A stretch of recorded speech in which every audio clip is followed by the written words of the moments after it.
안녕하십니까. 여러분과 함께 우리 국제무역사 34회죠.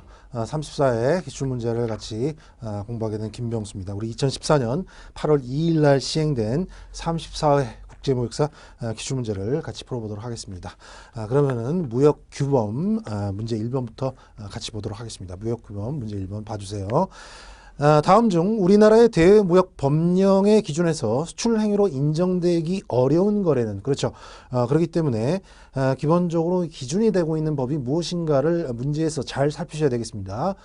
대외무역 법령인지 관세 법령인지 기본적으로 이제 대외무역법에서 규정하고 있거나 관세법에서 규정하고 있는 수출과 수입의 정의가 조금씩 차이가 있기 때문에 이제 그러한 내용들에 대해서 이제 기준을 두고 있습니다. 그래서 대외무역 법령이죠. 보시면 4번 지문을 보시면요. 우리나라 G기업이 베트남의 현지 법인을 설립하고 의류 공장을 세워 제품을 생산한 후 현지의 H기업에게 판매하겠다. 그렇기 때문에 기본적으로 우리 대외무역법 자체에서는 이렇게 외국에서 생산이 이루어져서 외국에서 판매가 된 것은 전적으로 외국에서 생산돼서 외국에서 판매가 된 부분에 대해서는 수출로 인정해주고 있지 않습니다. 그래서 그것을 잘 기본적으로 그러니까 어떤 기본적인 부가가치가 우리나라에서 일단 일어난 경우가 좀 있어야 되겠죠. 뭐 외국 인도 수출이나 외국 인수 수입이라 하더라도 기본적으로 그 부가가치의 개념이 기본적으로 전부 다 외국에서 생산이 됐다면 특히 이제 수출의 경우에는 외국에서 생산이 이루어져서 아예 판매까지 이루어진 부분은 수출로 인정해주고 있지 않습니다. 그렇지만 예외적으로 우리나라 선박이 어떻습니까? 우리나라 선박이 이제 외국에서 이제 채취한 광물이라든지 아니면 이제 수산물 같은 경우를 현지에서 이제 수출하는 경우, 매도하는 경우, 우리가 이제 대표적으로 외국 인도 수출이 되겠죠. 이러한 경우에는 수출로 인정을 해줍니다. 그래서 예외적인 상황 알아주시면 되겠습니다. 그래서 정답 4번. 다음 2번.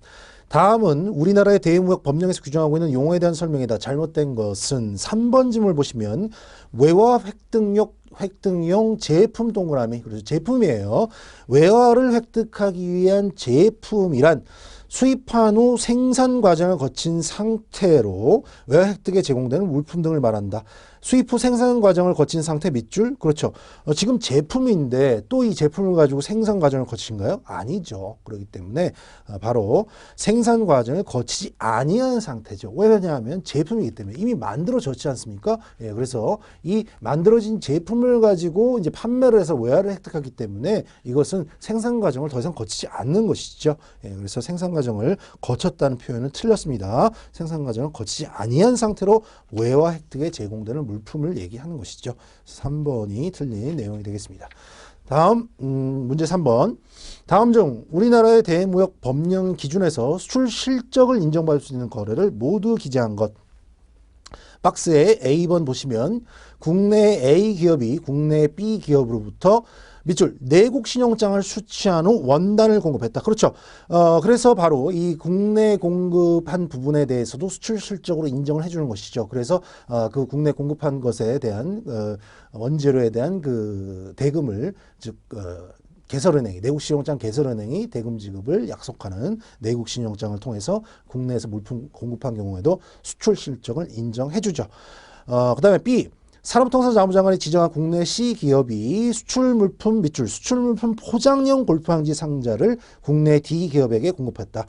그래서 기본적으로 지금 A 항목에서도 그 국내 공급을 통한 수출물품을 수출 실적을 인정해 주는 것과 동시에 지금 우리가 물품을 수출하기 위해서는 그렇죠. 포장이 필요하죠. 그렇기 때문에 이 수출물품에 사용되는 포장 그중에서도 이 골프항지 상자를 국내 공급한 경우에도 수출 실적으로 인정을 해줍니다. 그래서 B번도 수출 실적 인정을 받을 수 있고요.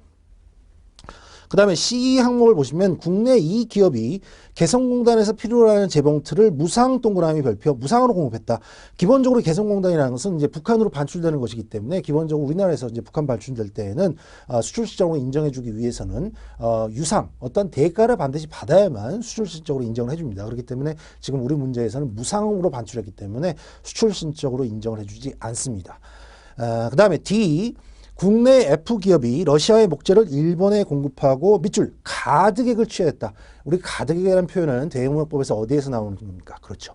중겨이 무역에서 나오는 것이죠. 그렇기 때문에 지금 우리 문제에서는 러시아에서 목재를 수입을 해서, 즉 수입액과 그 다음에 일본에 공급했다, 수출했다는 얘기죠. 그러니까 러시아에서 예를 들어서 수입을 할 때 이 목재를 예를 들어 100달러에 수입을 했다면 이 100달러에서 일본으로 수출할 때 예를 들어서 200달러 수출했다면, 즉 수입 가격 200달러에서 수출 가격 100달러를 제외한 실제로 중겨이 무역상이 취득한 부분이 바로 100달러예요. 그 차액인 100달러죠. 바로 그 100달러인 차액을 우리 매매 차액이라고 얘기하죠. 바로 이것을 가득액이라고 얘기합니다. 그 부분만 수출실적으로 인정을 해주는 것 맞죠? 예, 그래서 우리 문제에서는 A, B, D가 수출실적으로 인정을 되겠습니다. 정답 4번.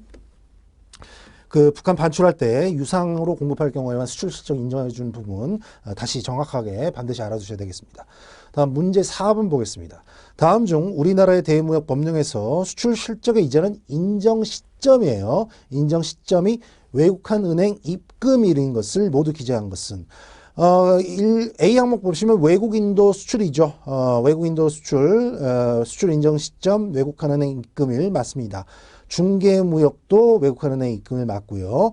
용역 수출도 외국한 은행 입금일 맞습니다. 소프트웨어 수출도 우리 전자적 형태의 무채물 수출에 해당돼서 우리 외국한 은행 입금일 맞습니다. 그런데 2번 항목을 보시면 대북한 유상 반출을 아까 말씀드렸듯이 북한으로 반출될 때 유상으로 반출될 때만 수출 실적 인정해 주기 때문에 수출 실적으로 인정해 주는 것은 맞지만 그 인정해 주는 시점에 외국한 은행의 입금일이 아니라 이 대북한 유상 반출인 경우에는 수출 신고 수리한 날이 이 수출 실적 인정 시점이 되겠습니다. 그래서 틀렸죠. 그래서 외국한 은행 입금일에 해당되는 것은 A, B, C, D에 해당되는 3번이 정답이 되겠습니다. 다음 문제 5번 보겠습니다. 다음은 우리나라의 대무역 법령에서 규정하고 있는 밑줄 구매 확인서의 발급과 관련된 설명이다. 잘못된 것을 모두 기재한 것은 A. 구매 확인서는 내국 신용장과 달리 1회에 한해서 발급할 수 있다. 아니죠. 우리가 지금 국내 공급인 경우에 수출 실적 인정해 주는 부분이기 때문에 여러 차례 이제 공급 단계에 따라서 1회 이상 순차적으로 발행이 가능한 것이죠. 만약에 한 번만 가능하다면 그 이후에 국내 공급 단계에서 이 수출 물품에 대해서 이 공급한 나머지 후차적인 차원의 이제 그 단계에 해당되는 사람도 수출 실적 인정 못 받는 것이기 때문에 그 취지를 살릴 수가 없는 부분이죠. 그래서 1회 이상 순차적으로 발행이 가능합니다. 그 다음에 틀렸죠. 그러니까 B. 이미 발행된 구매 확인서의 재발급은 불가능하다. 아닙니다. 재발급 가능합니다. 그 다음에 C. 구매 확인서는 외국한 은행뿐만 아니라 전자무역 사업자로부터 발급받는 것도 가능하다. 보시면 구매 확인서는 외국한 은행뿐만 아니라 그렇죠. 맞죠. 그렇지만 여러분들이 추가적으로 알아두셔야 할 것은 이제는 이 구매 확인서는 완전히 전자적으로만 발급받는 것이죠. 예, 그래서 종이 서류는 발급하지 않습니다. 맞고요. D를 보시면 구매 확인서 신청에 필요한 수출용 원자재 구매 입증 서류. 그렇죠. 그러니까 구매 확인서는 기본적으로 수출 물품을 이제 공급할 때 누가 발급해 주는 거예요? 구매 확인서. 구매자가 발급해 주는 거죠. 이제 A라는 사람이 있고 B라는 사람이 있고 C라는 사람이 있습니다. 이제 C라는 사람이 이제 수출을 하는 거죠. 뭐 제품을 만들어 수출하기 위해서 이제 여러 가지 원자재가 필요하는데 이 원자재를 수입하지 않고 이제 국내에서 공급을 받는다면 더욱더 이 수출 물품을 통해서 국내 부가가치가 올라가겠죠. 그래서 이렇게 공급한 사람들도 다 수출 실적을 인정받는다면, 수출 실적으로 인정을 해준다면 더욱더 국내에서 이러한 수출물품에 대한 그 공급이 더욱더 인센티브가 많이 늘어나게 되겠죠. 그렇기 때문에 이 바로 실제 구매한 사람이 이 사람한테 구매 확인서를 띄워주는 것이죠. 그러면 이 구매 확인서를 받은 사람을 통해서 이 수출 실적을 인정받게 되는 것이죠.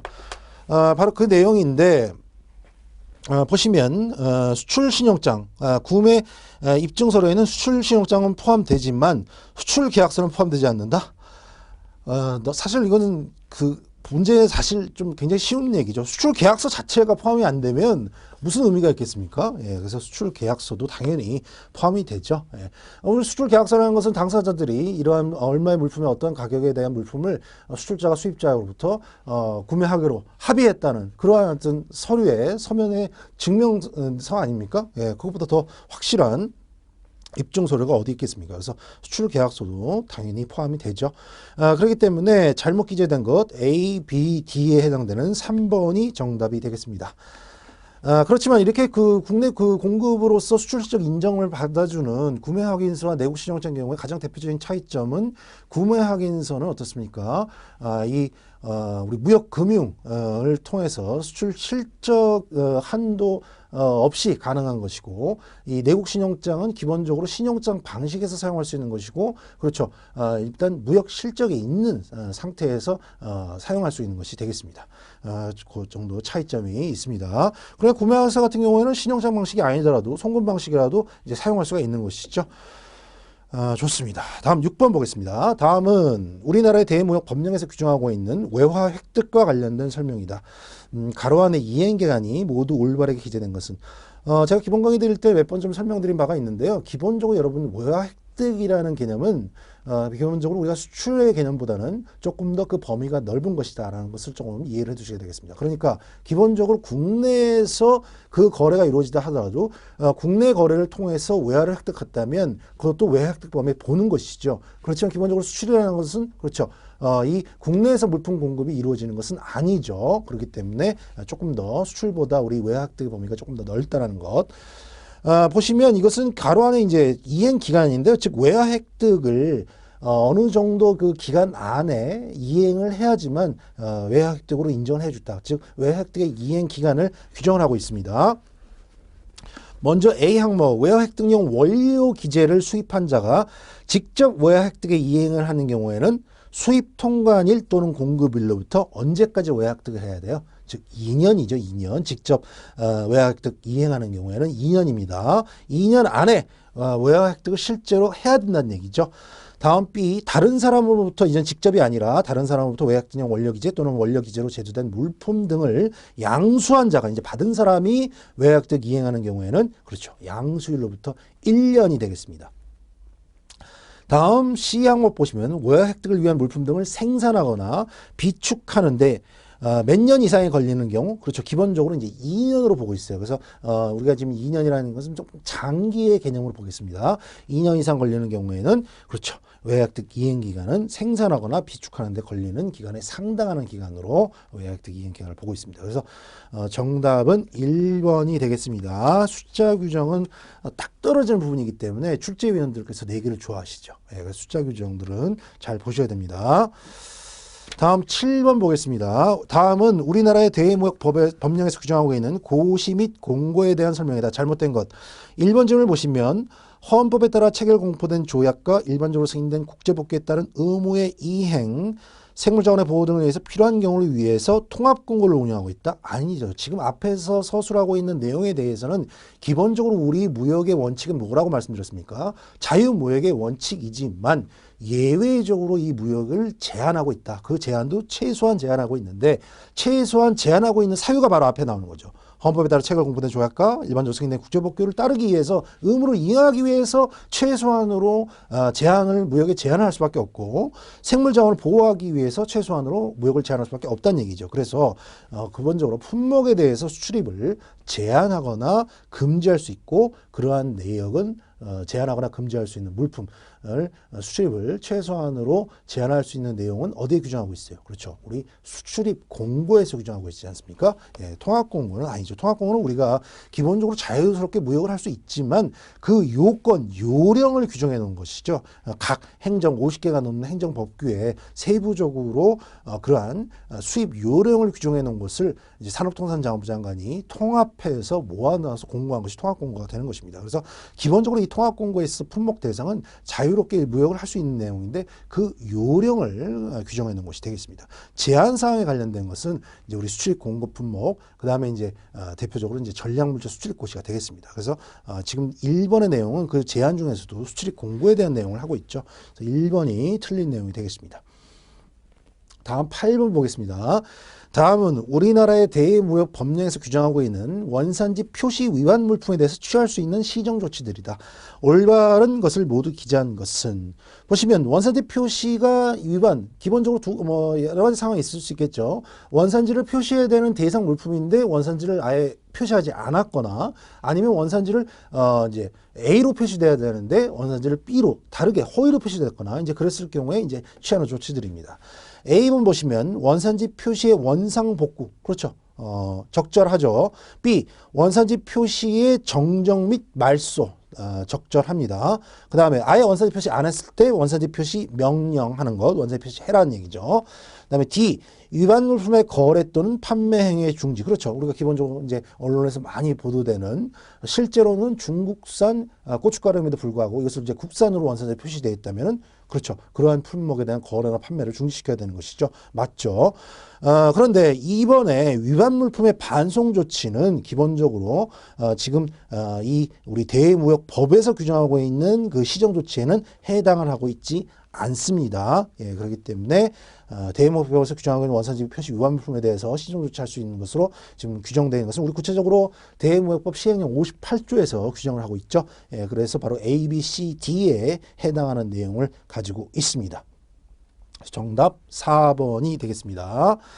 다음 문제 9번을 보겠습니다. 다음은 우리나라의 대무역 법령에서 규정하고 있는 전략물자 수출입에 대한 설명이다. 가로 안에 들어갈 용어가 올바르게 기재된 것은 보시면 전략물자 등이라 함은 전략물자 또는 전략물자에는 해당하지 아니하나 미사일 등의 생산의 밑줄 전용될 가능성이 높아 무엇의 대상이 되는 물품. 그러니까 기본적으로 우리가 전략물자라고 하는 것은 무기만을 얘기하는 것이 아닙니다. 굉장히 폭넓은 개념이다. 그렇기 때문에 무기는 물론이거니와 무기를 만들 수 있는 원료, 그 다음에 무기를 만들 수 있는 기술들, 그 다음에 지금 전략물자에는 포함되어 있지 않지만 무기로 전용될 수 있는 것들까지. 그렇죠. 그래서 어떤 뭐 테니스 라켓이라든지 테니스 라켓에 포함되어 있는 탄소섬유 같은 것들은 미사일 발사체에 그렇죠. 추진체로도 사용할 수 있고 이제 그런 부분들, 전용될 수 있는 부분들까지도 대상이 되기 때문에 원칙적으로 전략물자라는 개념은 매우 폭넓은 개념이다. 그렇기 때문에 이러한 전용될 가능성이 있는 물품들까지도 우리가 이제 허가를 받아야 되는 것이죠. 그래서 이제 기본적으로는 전략물자에 해당된다면 수출하기 전에 사전에 수출 허가를 받지만 이렇게 전략물자로 전용될 수 있는 부분에 해당된다면 우리가 상황 허가라는 것을 받습니다. 예, 그래서 바로 A 항목에는 상황 허가죠. 상황 허가. 예, 전용될 가능성이 높다면 이 경우에도 자유스럽게 이제 수출을 무역할 수 있는 것이 아니라 상황 허가를 받고 이제 수출을 해야 되는 상황이 되겠습니다.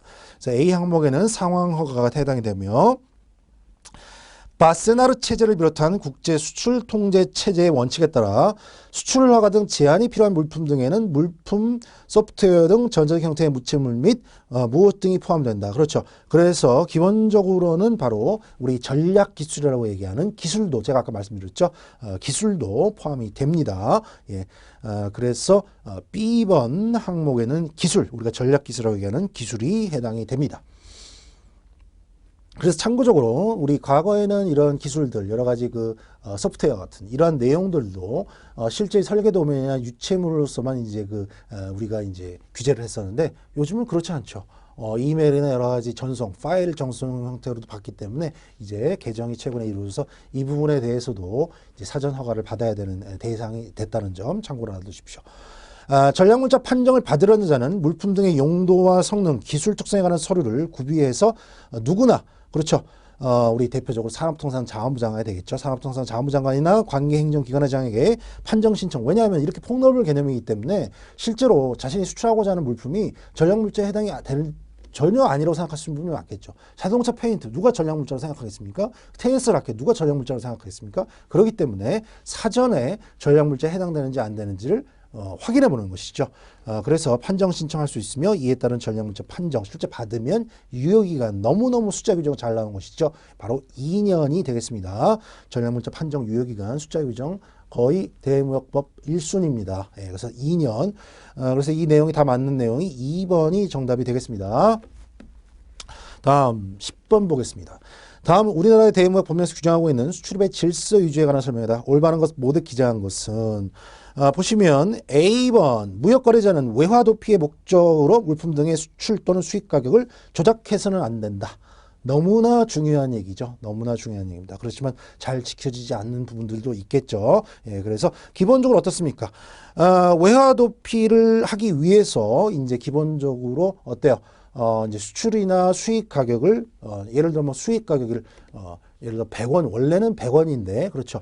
이제 100원을 수입을 100달러죠. 100달러. 100달러를 이제 수입 가격을 지불해야 되는데 이 수입 가격을 100달러 지불하기 목적이 아니라 더 많은 외화를 도표하기 위해서 수입 가격을 높게 지불하는 것이죠. 높게. 예, 그래서 이제 외화를 도표하는 목적으로 사용하면 안 되겠습니다. 올바르게 이제 기재한 거고요. B번 대한민국 제외공간의 장이 교역상대국의 무역거래자 또는 무역분쟁 해결기관의 장으로부터 무역분쟁 사실의 신고를 받아 산업통상자원부 장관에게 통보한 경우 산업통상자원부 장관은 분쟁의 신속한 해결을 위해서 조정 또는 알선을 할 수가 있죠. 예, 그래서 이제 기본적으로 산업부의 이제 이 통상에 관련된 이제 내용 중에 이제 국가별로 이러한 내용에 대해서 조정이나 알선을 할 수가 있습니다. C. 무역 장벽의 해소 차원에서 수입국 정부와의 계약 또는 수입국 정부의 위임을 받아 기업이 수출한 물품 등에 대해서 그렇죠. 선적전의 검사를 실시하는 기관은 세계무역기구 WTO의 선적전 검사에 관한 협정을 지켜야 합니다. 맞습니다.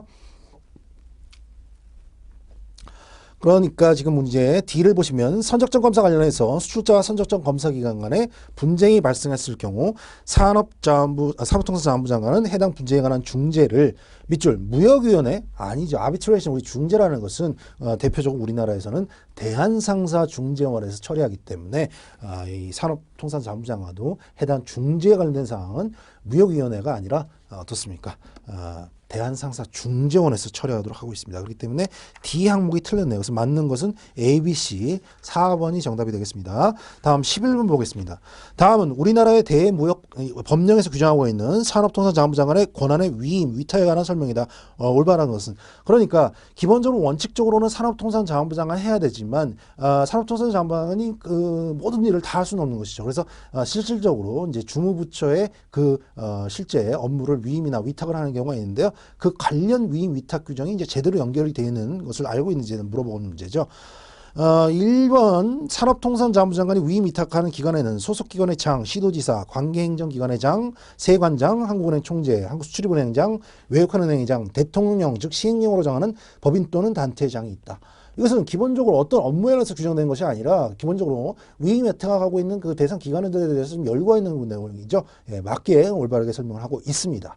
그래서 일단 정답은 1번인데요. 나머지 2, 3, 4번이 틀린 내용을 알아야 되겠죠. 2번 산업통상자원부 장관이 한국무역협회에 위탁한 업무에는 무역업 고유번호의 부여 및 관리. 그렇죠. 기본적으로 우리 무역업은 2000년 1월 1일에 완전 자유화되었기 때문에 이제 뭐 신고도 할 필요도 없습니다. 기본적으로 사업자 등록만 하면 누구나 달리 말씀드리자면 외국인이라 하더라도 우리나라 사업자 등록만 하면 무역업을 영위할 수가 있습니다.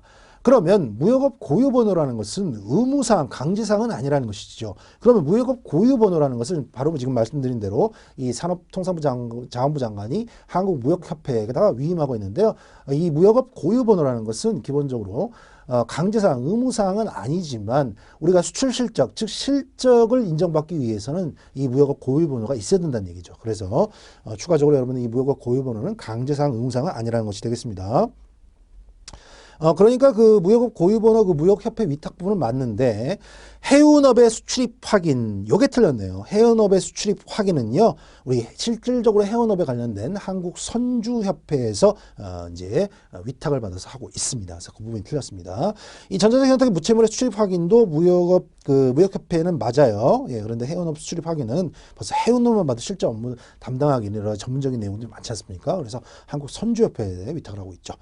틀렸고 3번 산업통상자원부 장관이 한국관광협회 중앙회에 위탁한 업무에는 관광사업의 수출입 확인 우리가 이제 그 관광도 우리나라에 해외여행 관광객들이 많이 들어오면 관광 수출이라고 얘기합니다. 그렇기 때문에 여기에 대한 내용에 대해서 수출입 확인 및 그 내용은 맞는데요. 지금 관광사업 수출입 확인은 관광협회 중앙위원회에 위탁하는 것은 맞는데 뒤에 나오는 전자적 형태의 무채물 수출입 확인 업무는 바로 앞에 나왔잖아요. 한국무역협회에도 있고요. 한국무역협회만 있는 것이 아니라 이제 구체적으로 한국소프트웨어 산업협회에도 해요. 그러니까 두 군데서 다 할 수 있는 거예요. 한국무역협회에서도 하고 한국소프트웨어 산업협회에서도 합니다.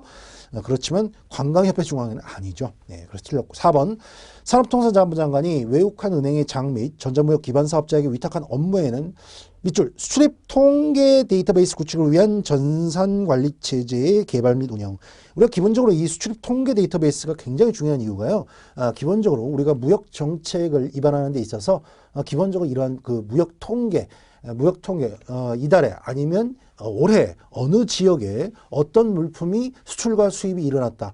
기본적인 이러한 무역 통계를 통해서 이제 그 무역 정책을 입안할 수 있기 때문에 이러한 그 데이터베이스 구축은 매우 중요한 의미를 가지고 있습니다. 그래서 이 수출 통계 데이터베이스 구축을 위한 전선관리 체제 개발 운영은 무역협회에다가 위임을 하고 있어요. 그래서 그 부분이 틀린 내용이 되겠습니다. 됐습니다. 다음 12번 보겠습니다. 다음은 수출물품의 생산에 사용되는 재료 또는 최종 물품을 공급하는 생산자와 수출자의 FTA 활용 절차에 대한 설명이다. 가로 안의 용어가 올바르게 해제된 것. 박스 한번 보시겠습니다. 수출물품의 생산에 사용되는 재료 또는 최종 물품을 A 생산자 또는 수출자에게 밑줄 장기간 계속 반복적으로 공급하는 재료 또는 최종 물품 생산자 등은 수출자의 요청이 있는 경우 B를 작성하여 제공할 수 있으며 동서류는 뭐를 초과하지 않는 범위 내에서 뭐 할 수 있다, 뭘 사용할 수 있다. 그러니까 기본적으로 바로 이 내용은 어떤 서류를 얘기하고 있냐면요. 우리 지금 B 항목에 보시면 원산지 포괄 확인서예요. 그 포괄이라는 얘기는 이제 반복적으로 이제 사용할 수 있다는 얘기죠. 기본적으로 이제 어떠한 서류를 지금 원산지 확인서라는 것도 개념을 좀 먼저 이해하실 필요가 있는데요. 우리가 이제 FTA 혜택을 받기 위해서는 FTA를 체결한 나라들 사이에서 FTA 이제 관세 특혜라는 것은 실제로 FTA 체결 국가 산에 물품이 이동할 때 이제 관세를 철폐하자는 거죠. FTA라는 것은 궁극적으로 관세를 철폐해야 됩니다. 관세를 조금 인하해 주는 것 자체는 이 FTA로 얘기할 수 없어요. 궁극적으로 관세를 철폐를 해줘야 됩니다. 그러면 FTA를 체결한 나라라는 것이 증명이 되게 되죠. 한미 FTA라는 것은 즉 한국산과 미국산임이 증명이 됐을 때 이제 한국과 미국으로 수출 수입이 이루어질 때 관세를 철폐를 혜택을 주는 것이죠. 그렇기 때문에 원산지를 증명하는 것이 매우 중요한데 이 원산지를 증명하는 것이 바로 원산지 증명서가 되겠습니다. 그런데 기본적으로 수출자가 자신이 제조해서 생산을 완벽하게 다 한다면 그 물품이 원재료라든지 이 물품들도 다 기본적으로 원산지임을 증명을 할 수 있겠죠. 그렇지만 이제 국내에서 예를 들어서 어떤 원재료를 공급받았을 경우에 여러분들이 많이 오해할 수 있는 부분들이 국내에서 만들어졌다고 해서 100% 이것이 기본적으로 한국산임을 장담할 수가 없습니다. 왜냐하면 기존의 그런 원료들이 이제 해외에서 수입이 이루어졌을 경우에는 국내에서 이 제품이 한국산 제품이 만들어졌다 하더라도 이것을 한국산으로 정확하게 볼 수가 없는 부분이죠. 그렇기 때문에 여러 가지 원료나 재료를 국내에서 공급받았다 하더라도 실제로 그런 원료나 재료들이 한국산임을 알 수가 없겠죠. 그렇기 때문에 여러 가지 실제로 그 제품을 공급받아서 제품을 만들어서 수출하는 수출자가 실제 공급한 자에게 이 재료들이, 이 물품들이, 이 중간재들이 혹은 완제품을 공급받아서 수출하는 수출자 경우에는 실제 제품을 만들어서 국내에서 공급한 공급자에게 이것이 국산임이 맞느냐라는 것을 확인을 받아야 되겠죠. 그런데 확인을 받기 위한 여러 가지 원산지 증빙 서류를 국내 공급자로부터 받으려면 대체적으로 그 국내 공급자로부터 받는 서류들이 그 공급한 회사들 입장에서는 굉장히 기밀 서류들이 많아요. 대체적으로 어떤 그 제품의 제조 명세서라든지 아니면 원가 내역서라든지 이제 그런 것들을 통해서 원산지를 확인해야 되기 때문에 제품을 공급해준 공급자 입장에서는 그러한 자료들을 이제 통칭 그 말해서 원산지 증빙 서류들을 수출자에게 제출하는 것이 매우 꺼려지죠. 그렇기 때문에 원산지 증명서를 작성해야 되는 또 수출자 입장에서는 그런 원산지 증명서를 받아야지만 원산지 증명서를 만들어서 실제 FTA를 이제 적용할 수가 있는데 이러한 것들이 실무에서 많이 반영이 이루어졌기 때문에 그 내용을 이제 참작을 해서 그런 원산지 증빙 서류들 자체는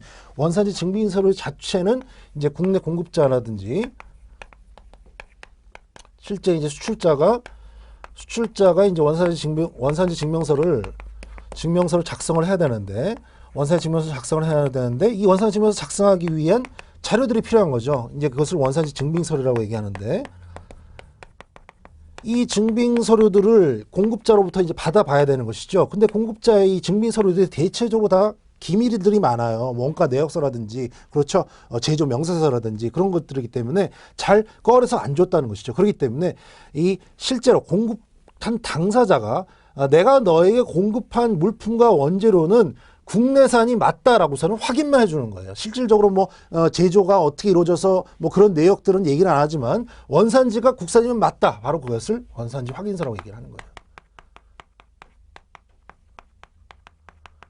그렇기 때문에 양자의 이러한 그 실무상의 그러한 그 충돌되는 부분들 다 해결을 했죠. 국내 공급자는 이 원산지를 확인서를 발급해 주면서 이 아주 민감한 사항들에 대해서 밝히지 않았고 확인만 해줬고, 이 수출자는 원산지 확인서를 받아서 실제 원산지 증명서를 발급할 수 있는 그러한 백데이터들을 이제 확보를 했죠.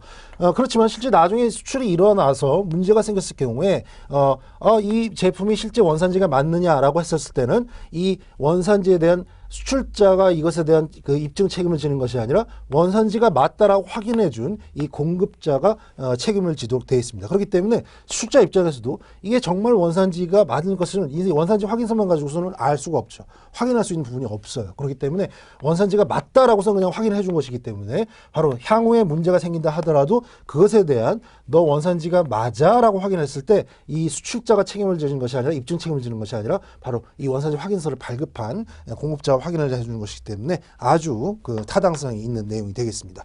그래서 원산지 확인서가 맞긴 맞는데 이것을 여러 번 계속적으로 반복해서 공급을 해줘야 될 때는 계속해서 반복해주는 건 번거롭겠죠. 그래서 일정 기간 반복해서 사용할 경우에는 한 번 원산지 확인서 발급하면 이제 일정 기간 동안 그 한 번 발급한 원산지 확인서를 가지고 반복적으로 사용할 수 있는 게 바로 뭐예요?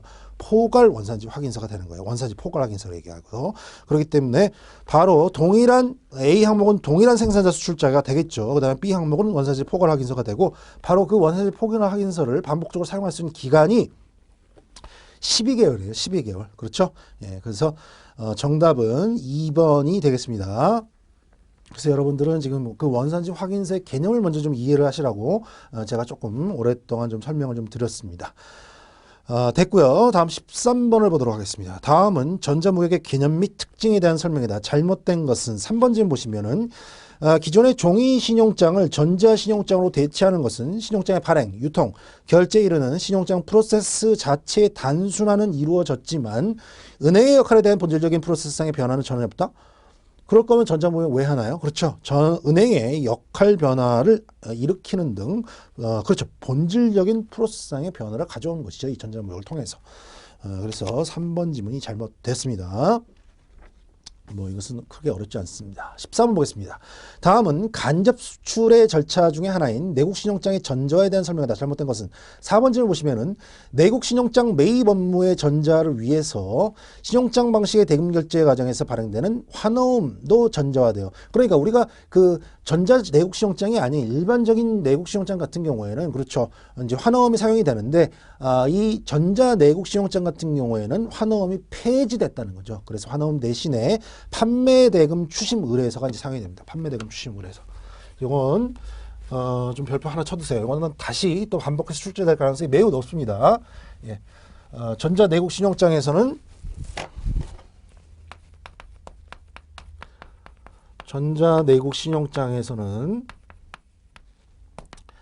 환어음은 사용되지 않고 판매 대금 추심 의뢰서,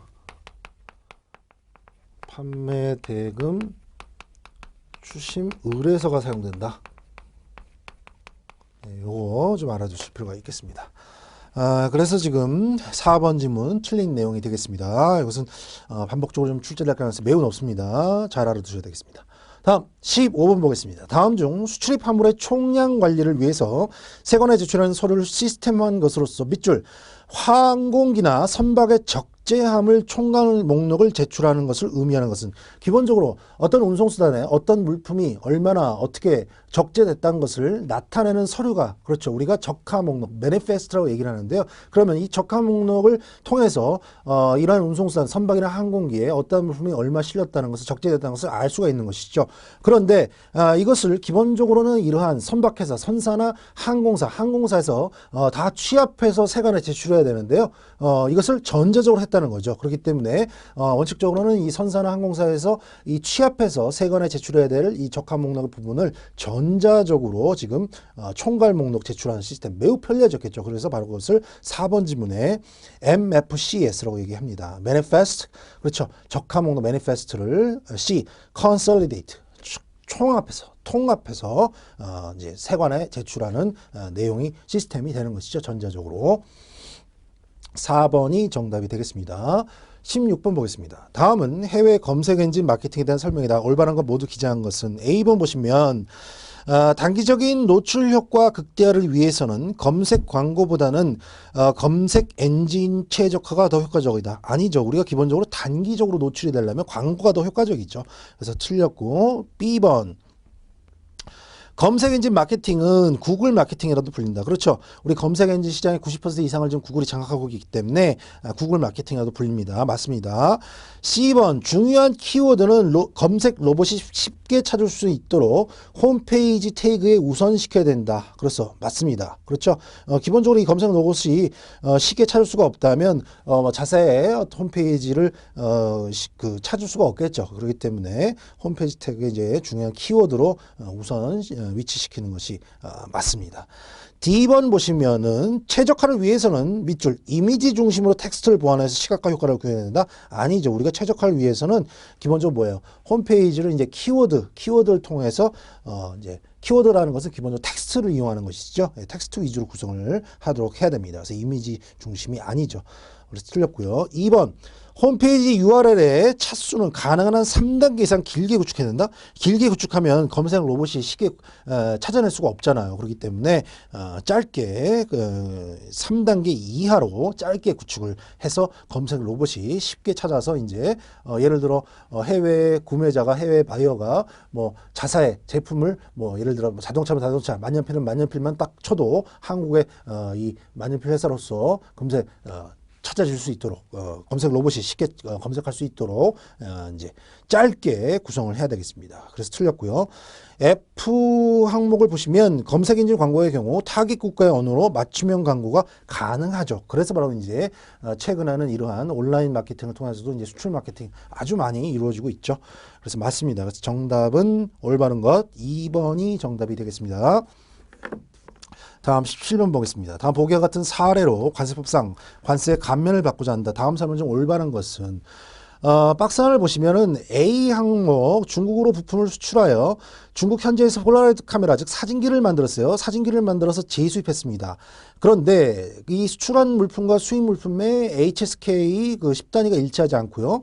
B번 항목을 보시면 재킷용 재단된 원단을 수출해서 인도네시아에서 다시 재킷으로 봉제해서 수입했는데 이때는 나간 수출할 때의 원단과 수입 물품의 즉 재킷의 HSK 10단위가 역시 일치했다는 얘기입니다. 그렇기 때문에 우리가 지금 이 내용은 바로 우리 관세법 몇 조입니까? 101조에서 규정하고 있는 해외 임가공 물품의 감세 규정이에요. 그래서 요거는 조금 보실 필요가 있는 게 해외 임가공 해외에서 이제 임가공 해가지고 임가공 물품에 이제 그 감세 규정이 있는데요. 모든 것 해외 나가서 임가공만 했다고 해서 다 감세를 시켜주는 것은 아니고요. 바로 이 세부적인 조건들이 좀 매우 좀 까다롭습니다. 그렇기 때문에 하나는 이제 원재료나 이제 부분품으로 수출한 것이죠. 부분품으로 수출을 해가지고 가공해서 이제 제품으로 들어오는 것이죠. 제품으로 들어올 때 이제 제품으로 기본적으로 수입이 이루어지기 때문에 이제 관세를 부과를 해야 되는데 이러한 원재료로 나갔다가 들어온 부분이 있기 때문에 이러한 상황을 감안해서 이제 관세를 낮춰주는 거죠. 근데 모든 이렇게 다 그 제품에 해당되는 것은 아니고 이 제품을 규정을 하고 있어요. 제한을 하고 있어요. 바로 우리 관세율표 85류에 해당하는 제품으로 만들어서 들어오거나 그 다음에 우리 문제와 같이 더 구체적으로 세부하게 900 6호로 제품으로 만들어서 바로 이게 지금 카메라거든요. 바로 이런 경우에 제품으로 만들었을 때만 우리 해외 인가공품 감세로서 적용을 해준다는 내용이고요. 그 다음에 이제 두 번째 적용되는 것이 이제 가공이나 수리하기 위해서 이제 수출이 되었다가 가공이나 수리하고 나서 이제 다시 들어와야 되겠죠. 다시 써야 되니까 이런 경우에 기본적으로는 이제 HSK 번호 10단위죠. 10단위가 일치해야 된다. 즉 나갈 때 가공하고 수리하기 전에 국내에서 수출 나갈 때 이제 HSK 10단위 번호하고 실제 가공하고 수리한 이후에 국내로 다시 들어올 때 수입할 때 HS 10단위가 일치해야지만 해외 임가공물품 감세를 적용한다는 내용이 되겠습니다. 그런 내용을 보면 우리 3번지를 보시면 A 사례는 부품품 수출해서 그렇죠. 9006호의 사진기를 만들어 재수입했으니까 해외 임가공물품 감세에 해당이 되죠. 그 다음에 B 사례는 수출된 물품과 수입된 물품의 HSK 가공지금 가공한 거에 의해서 나온 거 아닙니까? 원단을 수출해 가지고 지금 의류 재킷을 만들어서 들어온 것이기 때문에 가공해서 들어왔기 때문에 해외 임가공물품 감세에 해당되기 위해서는 HSK 10단위가 일치해야 되겠죠.